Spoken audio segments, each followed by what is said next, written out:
कैसन कटलो सुहाग वाली रतिया के छोड़ी हमरा से बतावे सच बतिया के। अरे पहिले राते पियावा के साथे जियावा धक धक करे, पियावा मिलल पतरे राते पलंगिया चर चर करे। अरे पहिले राते सैया के साथे जियावा धक धक करे, पियावा मिलल पतरे राते पलंगिया चर चर करे।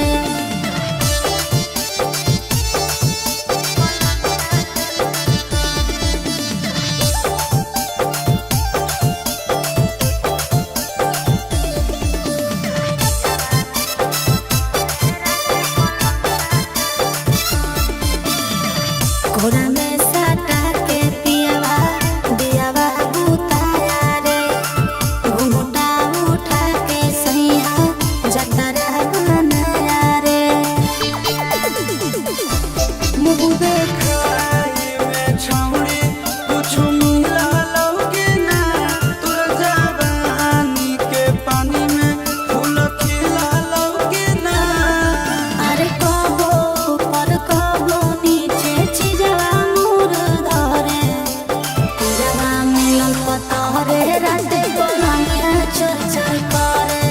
अरे पहिले राते पियावा के साथे जियावा धक धक करे, पियावा मिलल पतरे राते पलंगिया चर चर करे।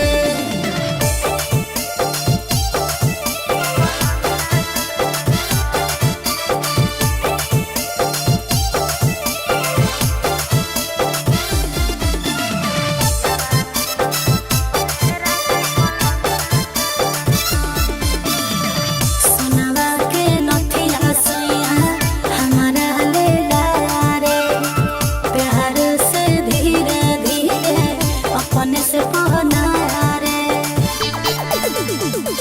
कि नंदन आशीष की सतोरा कहिला कहू कि ना, चौदन उठावा जुठाई के हिस्सा देला कहू कि ना।